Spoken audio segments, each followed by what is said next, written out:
You burned my house. No. I burned everything that was killing you. The words echoed long after the flames died. I had only just moved in. The house, my grandmother's, stood crooked at the edge of the forest, as though exhausted from holding itself upright all these years. Peeling paint curled like old parchment along the shutters. The porch creaked under the weight of time and weather, and inside, everything smelled of dry wood, forgotten pages, and something faintly smoky, like someone had once cried here so hard the walls remembered it. I wasn't supposed to be here. I was supposed to be in a sleek apartment downtown, designing open-concept kitchens for overly rich people and pretending I hadn't spent the last year being slowly erased by a man who said he loved me. But divorce has a way of stripping you bare. And I was so tired of pretending. So I came here, to the one place that had never asked me to be anything but myself. My grandmother's home. Or what was left of it. I dropped the last box onto the dusty floor with a heavy thud. My fingers itched for control, for order. I eyed the cluttered hallway, the stacks of yellowing magazines, the leaning bookshelf that hadn't stood straight since I was a teenager. I used to love this place. Now it felt like it had teeth. The air was thick with memory. I didn't know where to start, so I went to the one room that had always felt safe, the library. Of course, library was generous. It was a room with more books than walls, half of them stacked horizontally, with notes in the margins from a woman who believed stories could change fate. My grandmother had loved her books like people, and some of them had loved her back. The fireplace was cold. I kneeled by a cracked box labeled Old Photos and peeled open the lid. Faces stared back. My childhood. My parents, long gone. And then, his. Richard. His smile was sharp even in a photo. That expensive charm that everyone mistook for warmth. I held the picture for too long before my hands trembled, and then I tore it in half. Then again. And again. Liar. I hissed. Manipulator. You wore me down until I couldn't remember who I was. Tears blurred the edges of the room. I fed the scraps to the fireplace like confessions. One by one. And then, whoosh! A spark. A flicker. I scrambled back as flame erupted from the hearth. Too fast, too tall. It reached the ceiling in a breathless rush. I gasped, stumbling, ready to grab a towel, a fire extinguisher, anything. But I didn't need to. The fire didn't spread. It bloomed. And from within it stepped. Someone. No, something. He was tall, lean, not smoke, not shadow, but something sculpted from flame and coal and heat itself. His skin held the color of scorched bronze, like the edge of a burnt match. His eyes glowed amber, their gaze unwavering, eternal, knowing. His hair moved like smoke, weightless, always shifting, as if air bent around him in deference. And he smiled, not kind, not cruel, just certain. Who? I choked on the word. Who are you? I'm what you called, he said simply, voice like crackling embers. Pain has a sound. You were screaming. I backed away, bumping into the wall. This is not real. This is trauma. I'm hallucinating. He stepped closer. Heat rolled off his skin but didn't burn me. It warmed me. Uncomfortably, intimately. You burned my house. I snapped, my voice shaking with something between fear and fury. He tilted his head. No, he said softly. I burned everything that was killing you. Silence swallowed the room. Then a laugh bubbled up from my throat. Wild, disbelieving. You're insane. No, he said. But you might be. You came here to disappear. And you summoned me. I didn't summon anything. He reached out, trailing a fingertip along the wooden mantel. It hissed, a black scorch mark left behind. You felt too much, he murmured. Grief, rage, regret. That's what fed the spark. That's what called me. I stared at him. He wasn't disappearing, wasn't evaporating like a fever dream. I don't want this, I said hoarsely. I don't want you. He looked at me then. Truly looked. And the smile faded. But you need me. I should have run. But all I did was stare into the flames that didn't burn. I didn't sleep that night. I sat in the corner of the library, knees to my chest, eyes locked on the fireplace where he'd vanished, or dissolved, Or whatever it was that demons did when they were done talking in riddles. The fire was out, but I could still feel the warmth. The room hadn't burned. Nothing had. Except maybe my sanity. And then, just as the sky outside turned that grayish purple before dawn, I heard the sound again. The soft flicker of flame catching breath. I looked up. He stood where he'd been last night, as if time hadn't moved. As if he'd never left. You again, I muttered, standing on shaking legs. Still not real? If I were a dream, he said, you'd be less afraid. I'm not afraid. He smiled. You're terrified. But not of me. I grabbed the nearest thing I could, an old brass candlestick, and pointed it at him like it was a weapon. His eyebrow rose. Really? I dropped it with a clatter. What are you? He tilted his head slightly, as if surprised I was finally asking the right question. I am fire given thought, hunger given form. I am ash. Ash. I crossed my arms, grounding myself. Like what's left after something is ruined. His eyes shimmered, gold and orange, like a hearth deep in winter. Or, what survives? I didn't answer. He stepped forward, slow and deliberate, as if walking through water. Your grandmother knew me. She was the last to wake me. My grandmother.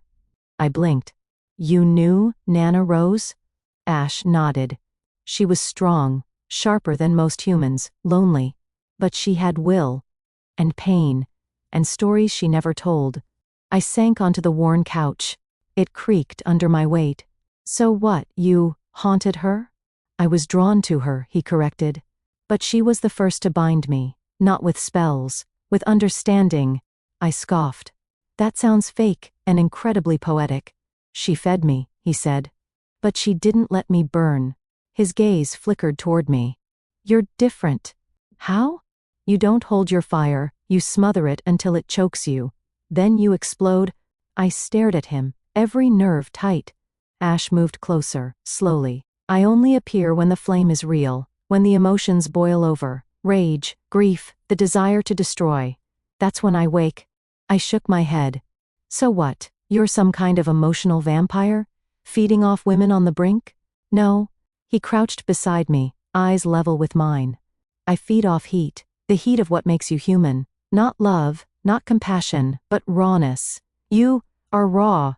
And you just happen to live in my fireplace? I asked bitterly. I was bound to this place long before you returned. Long before your mother even. This house remembers every scream. My fingers clenched. Don't act like you know me. I don't, he said. But I feel you. You're brimming with everything I am. Fury in a neat little cage. His words hit too close. Get out, I snapped. No. Get out. He stood slowly. You can't banish what lives inside you. I'll find a way. He smirked. Try. I dare you. The air sparked between us. It wasn't heat, exactly. It was tension. Pressure. A silent standoff between two forces neither fully understood. Ash turned, running his hand along a nearby bookshelf. The wood smoked beneath his touch but didn't catch fire. You inherited more than her house, he murmured. You inherited her grief, her silence. And now, me. I crossed my arms, trying not to shiver. I didn't ask for any of this. He looked over his shoulder. But you need it. I hated how sure he sounded. How calmly he peeled back my layers without asking. You don't feel anything, I said coldly. No empathy, no remorse, no soul. No, he said, not denying it. But you burn, Tessa. My name in his mouth made my chest tighten. He stepped back into the fireplace, and just before he disappeared in a quiet flare of gold, he said, try to forget me. Let's see who breaks first. Then he was gone. And somehow, the room felt colder. I wasn't expecting a visitor. Definitely not her. The knock came late in the afternoon, just as I was rearranging books in the library in a vain attempt to feel in control of something. Anything. The air was heavy with dust and that faint, smoky warmth that had started to feel disturbingly familiar. I opened the front door, and there she was, Lauren. Same glossy hair, same high-end boots too clean for this dirt road, same smile that looked more rehearsed than real. Well, well, she said, tilting her head. Tessa Reeve. back in the middle of nowhere. Never thought I'd see the day. I blinked, too stunned to react. My hands curled into fists behind the door. I was in the area, she continued breezily. Saw your car. Thought I'd stop by and say hi. It's been, what, 10 years? 10 years. 10 years since she ghosted me during the worst time of my life. 10 years since she disappeared the moment Richard started looking at me like a trophy and her like a prize. Yeah, I said flatly. A decade of silence really sets the tone for a warm reunion. Lauren laughed, that same soft practiced sound. I deserved that. I know. I was a terrible friend. Understatement of the year. She looked past me, into the house. It's smaller than I remember. It didn't change, I said. You did? She blinked, caught off guard for just a second before recovering. Still got that sharp tongue, huh? You could have come with me to New York, remember? I offered. Right, after she'd already been sleeping with my husband. That offer was more like a guilt trip, wrapped in lipstick. I stepped aside reluctantly. Come in, if you're going to linger. She walked in like she owned the place, heels clicking against the hardwood, eyes flicking over the furniture with mild disdain. I thought you'd sell it, she said. This place is a relic. It's mine, I said simply. Relic or not. For a moment, she just looked around, lips twitching as if trying to hide amusement. Then her gaze landed on the library doorway. You kept it? She asked. The fire trap full of old books? I didn't answer. The room had been my sanctuary once. Now it was something more, or less, depending on how you looked at it. Lauren turned to face me, expression softening. I heard about the divorce. Richard called me. Said you'd gone off the rails? Of course he did. I kept my jaw tight. Did he also tell you why? No details. She shrugged. But you know how dramatic you can be when you're emotional. I froze. That word? Emotional. The exact label Richard had used to gaslight me during every argument. Every moment I dared to cry or shout or show any spark of resistance. I didn't even realize I'd clenched my fists until a faint warmth pulsed at the edge of my skin. And then, in the reflection of the library's glass cabinet, I saw him. Ash, not in the room, not physically. Just watching, waiting. His eyes like golden cinders, his mouth curved in a still, unreadable line. My pulse spiked. The air thickened.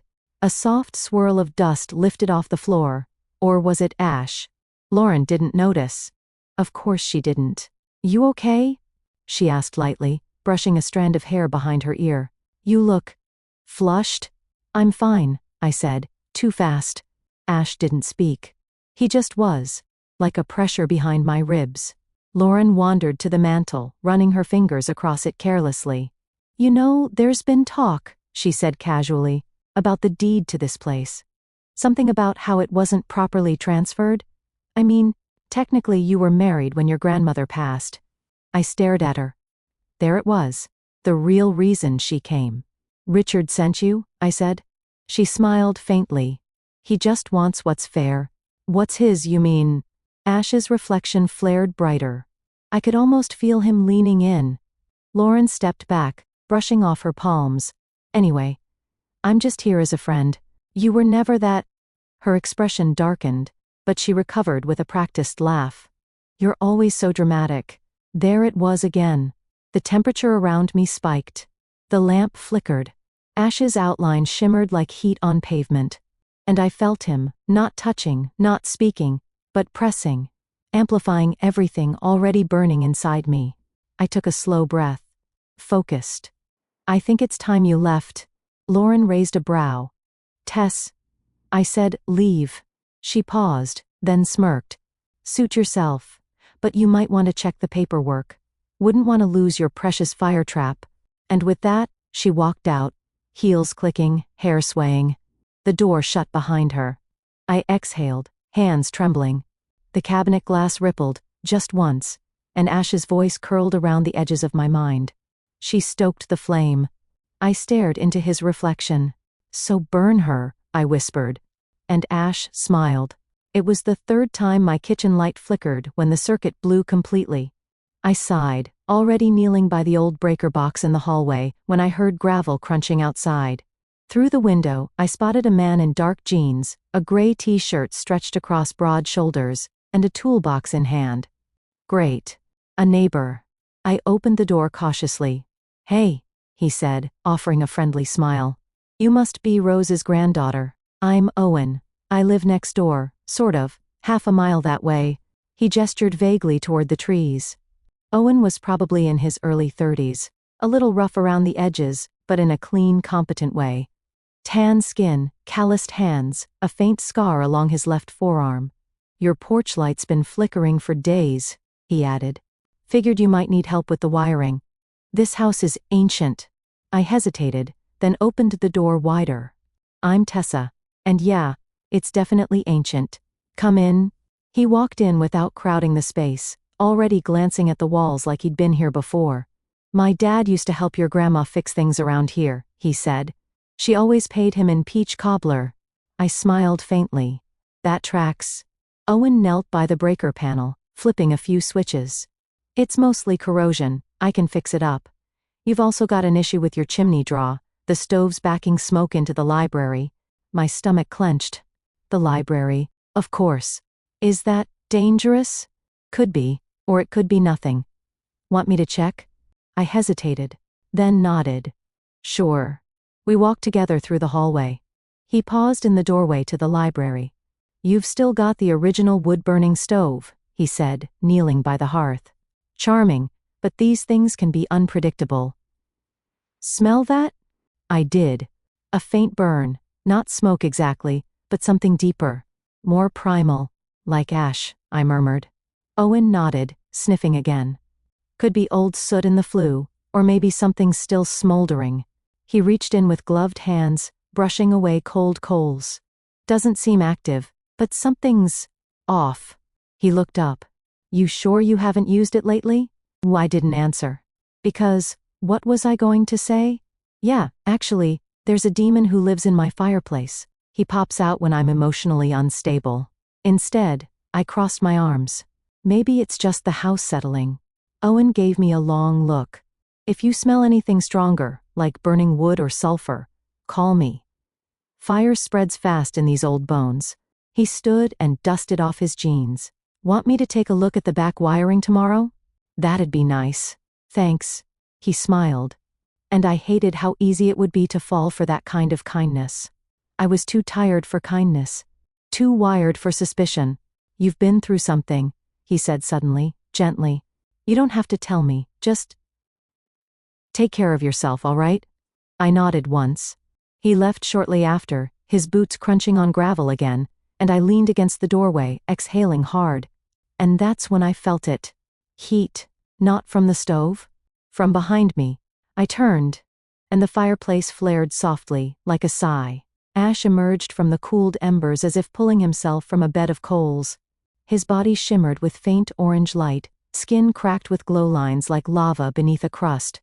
He said nothing, but his eyes, that molten gaze, shifted toward the door where Owen had just been. "What?" I said flatly. "Jealous?" He raised a brow. "Should I be?" "You were watching." "I always am," he said simply. I folded my arms. "He's a good guy. Probably better for me than whatever you are." Ash took a step forward. "He would douse your fire." I flinched. "You don't even know what that means." "I know how he made you feel," Ash said. "Steady. Safe.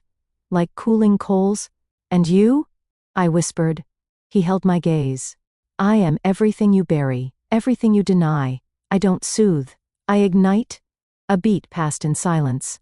"Do you even feel anything?" I asked. "Or is this just hunger, curiosity?" Ash tilted his head slightly. "I don't feel. Not the way you do." He stepped closer. The room dimmed around us, like the walls leaned in to listen. "But you," he murmured. "You I feel always." And then, like smoke, he faded again, leaving only the faintest warmth on my skin, and the echo of something too close to longing. The envelope was thick, cream-colored, too official to ignore. I found it stuffed between catalogs on the front porch, as if the mailman hadn't wanted to deal with the energy this house gave off. I knew that feeling. Inside, a court summons. Filed by Richard. Motion to contest last will and testament of Rose Delaney. He was challenging my grandmother's will, claiming the house should be considered joint marital property, that it had sentimental value, that he too had invested emotionally and financially during the marriage. My hands trembled as I read. He wanted to take the only place left that hadn't already been tainted by him. The only place that felt even remotely mine. I dropped the papers on the kitchen table and paced, rage clawing through me like a wildfire under my skin. Every word on the document felt like a slap. Every line a fresh attempt to reassert his ownership over me, over my space, my peace, my past. That night, I didn't sleep. Instead, I lay in bed, haunted by memories I didn't want. Richard's hand tightening on my wrist during a party, the fake smile never leaving his face. Richard asking, "Are you really going to wear that?" before a client meeting. Richard saying, "Don't be so emotional.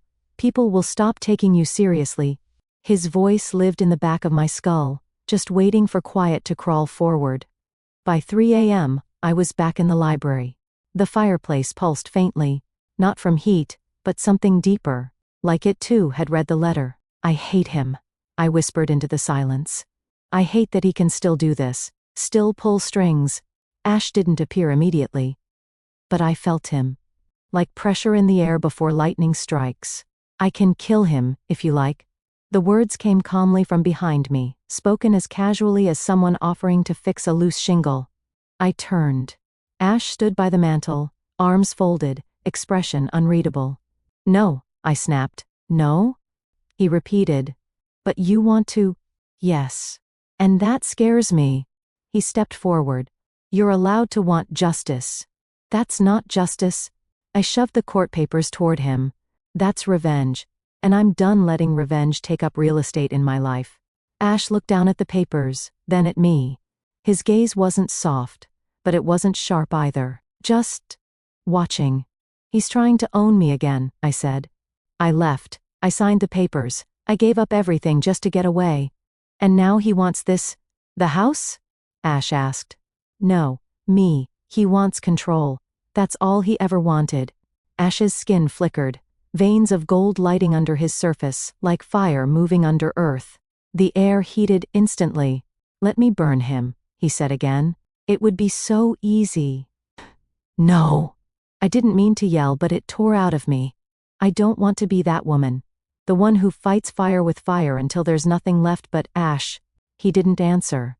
I walked to the fireplace, my chest tight, my thoughts spinning. "I don't want to destroy him," I said, quieter now. "I want to stop needing to win. I want to stop being angry. I want peace, real peace." Ash stared at me like he didn't understand the word. Then something strange happened. The flames that had flickered along his arms, the ones that always danced and hissed, began to dim. He looked down at his hands, confused, almost unsettled.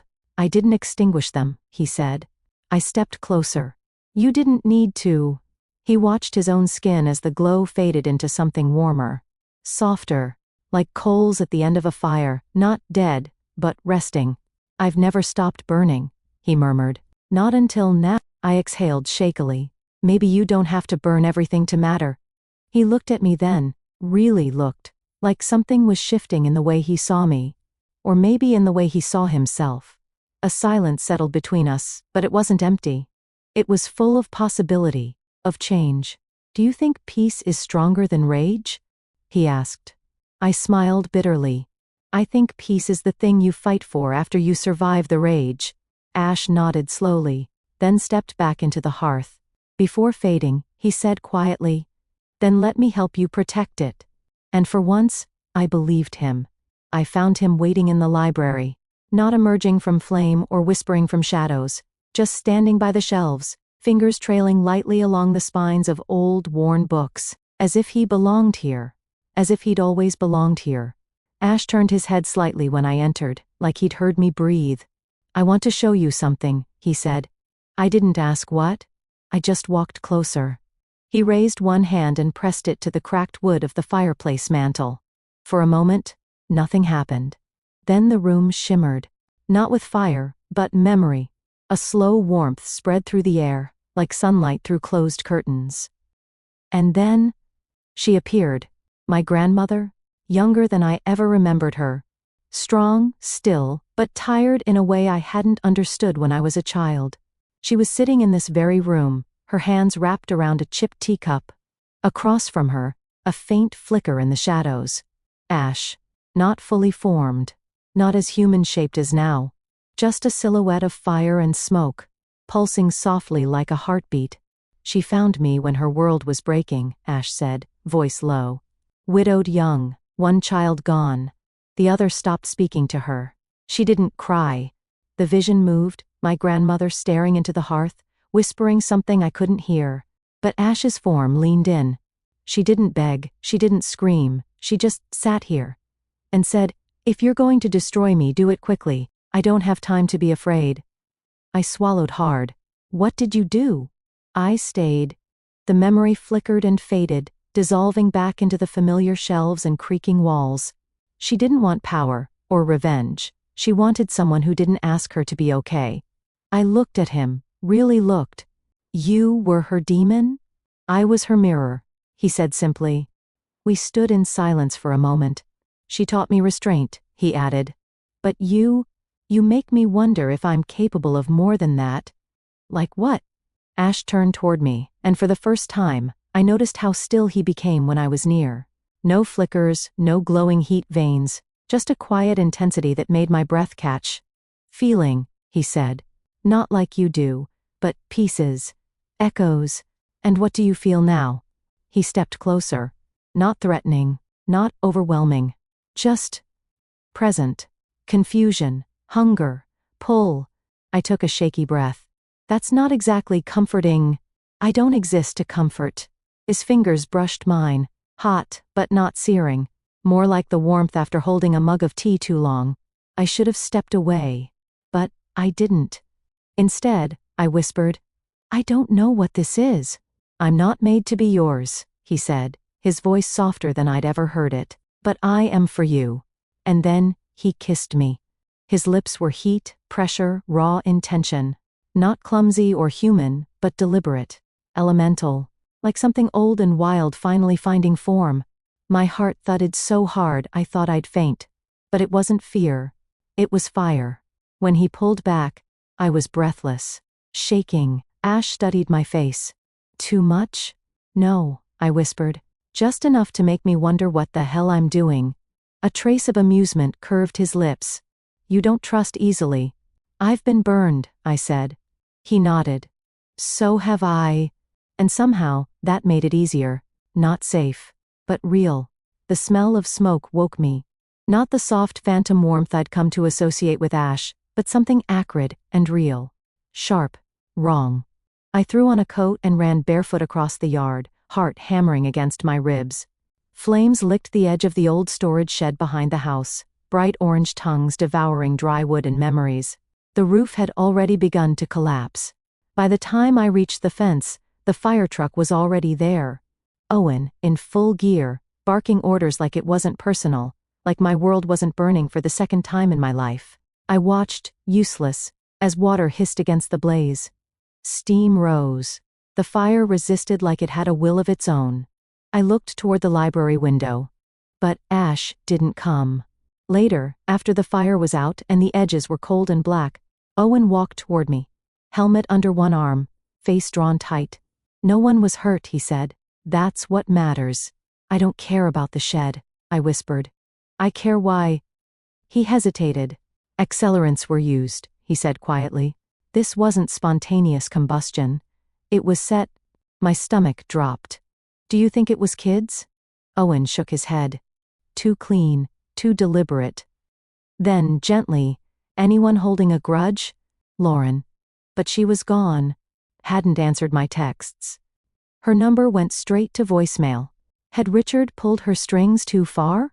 Or, a more frightening thought hit me. Ash.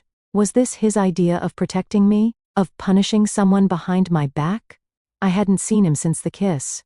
No flicker of warmth in the corners of the room. No voice curling around the edges of thought. Nothing. And that silence, that absence, was worse than the fire. The house felt colder that night. hollow. I sat on the couch wrapped in 2 blankets, but it wasn't the cold of air. It was the kind that came from the inside. The kind that loneliness carved slowly, deeply. There was a knock at the door. Owen stood there, holding a thermos. "I brought hot chocolate," he said. "Figured you could use something that didn't smell like smoke." I let him in. He sat across from me in the library, the place that had once felt sacred. Now it just felt still. We talked at first about safe things. Repairs, insurance, the fence that had melted, and then he said, "You look like someone who hasn't cried yet." I blinked. What? People always hold it together too long after fires. The body moves on, the mind doesn't. Eventually something cracks. "I'm not ready to crack," I said. He offered a faint smile. "Then let someone hold the pieces." Silence, stretched. He leaned forward, just slightly, his voice dropping. "I like you, Tessa. I don't know what you're holding back from, but I'm not going anywhere." I didn't know if it was the silence, or the comfort, or just the sheer absence of Ash, but I leaned in too. And kissed him. His mouth was warm, steady, familiar in the way campfires are, simple, safe, but as his hand touched my cheek, I felt nothing. No spark, no pulse, no fire crawling up my spine. Just heat. And that wasn't enough. I pulled back. "I'm sorry," I whispered. He blinked. "Did I?" "No," I said quickly. "You're good. I'm just not ready." I nodded. He didn't press. That's what made it worse. After he left, I sat alone in the dark library. And finally, I said it out loud. I thought I wanted peace. I looked at the cold hearth. But without him, I don't feel like me. Ash wasn't just a danger. He wasn't a shadow or a fire or a myth in the wall. He was a mirror of every part of me I had buried: rage, grief, hunger, the wild need to scream into a world that never listened. He wasn't the threat. He was the answer to a question I hadn't dared ask. And I'd pushed him away. Now all I had left was silence. And Ash. She showed up just before dusk. Same perfect hair, same sharp perfume. Different smile. This time, it was brittle.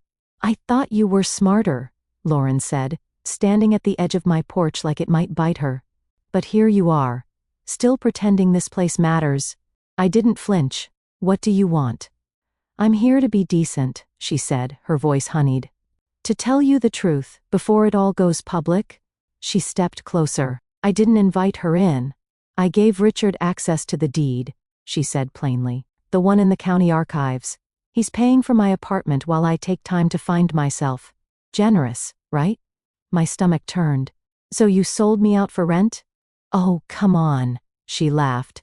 "You always played the victim so well. But I didn't expect you to last this long." She tilted her head, looking at me like I was a curiosity. "He thought you'd fold by now. Honestly, I did too. But I guess, whatever he did to you, it left something behind. Something like fire?" I said flatly. Lauren's smile faltered.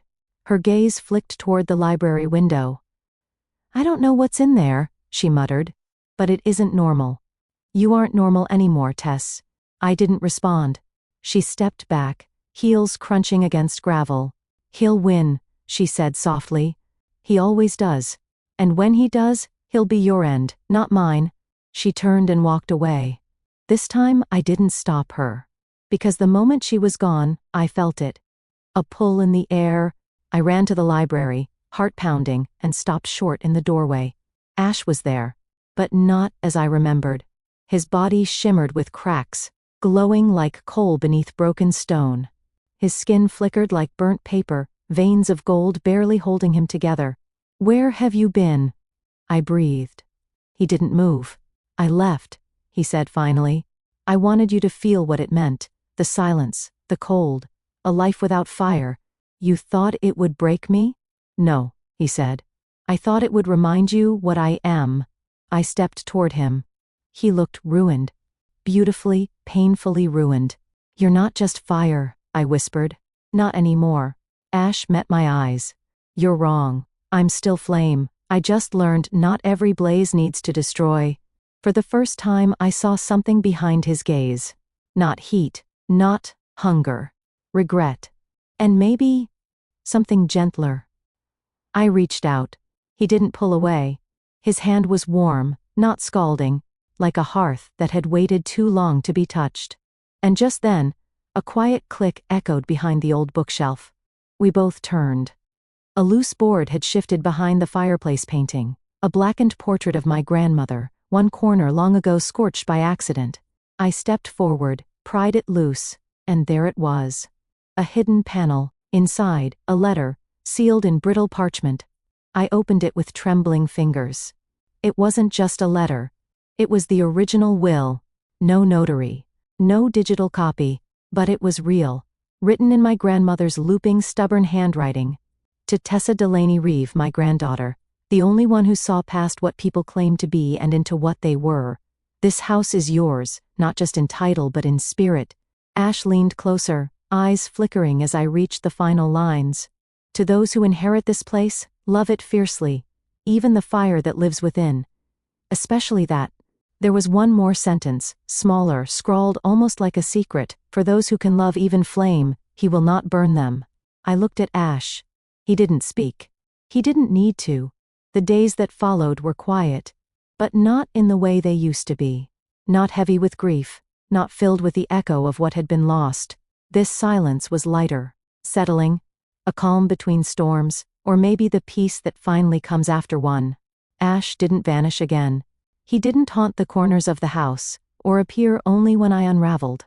He was present, still flickering, still strange, still undeniably other, but with a new softness I hadn't known he could possess. We worked together. Not in the usual sense. I sanded wood. He traced fire through broken beams and warped floorboards, never burning, only reshaping. His heat bent nails back into place, smoothed cracked glass into molten pools that hardened into windows clearer than anything I could have bought. One afternoon, I watched as he knelt by a collapsed cabinet, pressing his glowing hand into the splintered wood. When he pulled it back, patterns had formed, delicate swirls and arcs, like the whirls of a fingerprint or wind etched into sand. Not scorched. Just marked. "Why did you do that?" I asked softly. He looked at the design, then at me. "Because it's yours now. And you deserve something that wasn't ruined before it reached you." The breath caught in my throat. Owen stopped by a few days later. He didn't come inside. He just stood by his truck, arms crossed, gaze tired. "I'm heading out," he said. Transfer request finally came through. "Oh," I said. "Where to?" "Couple towns over. Closer to my sister." I nodded, unsure what else to say. He studied me for a long moment. "You don't have to explain. I can see it in your eyes. You're already gone from this world, just in a different way." I swallowed. "I never meant to lead you on." "You didn't?" He smiled, though it didn't quite reach his eyes. "You were just still figuring out what kind of fire you needed." He reached into his jacket and handed me a folded paper. "Preliminary fire report. You'll want it for court." I took it. Our fingers brushed briefly. No spark. Only warmth. The kind that says goodbye. "Be well, Tessa," he said. "Don't lose yourself to whatever this is." I watched his truck disappear down the long dirt road, a little ache blooming behind my ribs. Not regret. Just the end of a chapter that never had time to start. That night, Ash found me on the back porch, sitting on the swing my grandfather built decades ago. He sat beside me, his presence radiating a steady golden heat. The stars above us blinked faintly, the air soft and sweet with the scent of pine and soot. "You didn't stop him," I said quietly. "I could have," Ash agreed. "But I think some endings need to be allowed." We sat in silence for a while. The swing creaked gently beneath us. Then, he turned to me. "What do you want, Tessa?" The question wasn't casual. It wasn't just about tonight, or tomorrow, or even this house. It was deeper, wider. I met his eyes, still ember-lit, still full of something unnameable, and answered without hesitation. "I want you to stay." The words came out steadier than I expected. Not desperate. Not fearful. Just true. Ash studied me like he was memorizing more than my face, maybe my breath, my heartbeat, the parts of me even I didn't always understand. I don't know what I'll become, he said. If I stay too long, I change. Fire that lingers settles. I was never meant to be still. Then evolve, I said. Let the fire shape something instead of destroy it. He blinked, almost surprised. People think fire takes, I added. But it can forge too. It makes glass. It warms homes. It clears old forests so something new can grow. Ash leaned in, his forehead gently touching mine. I've never stayed for anyone.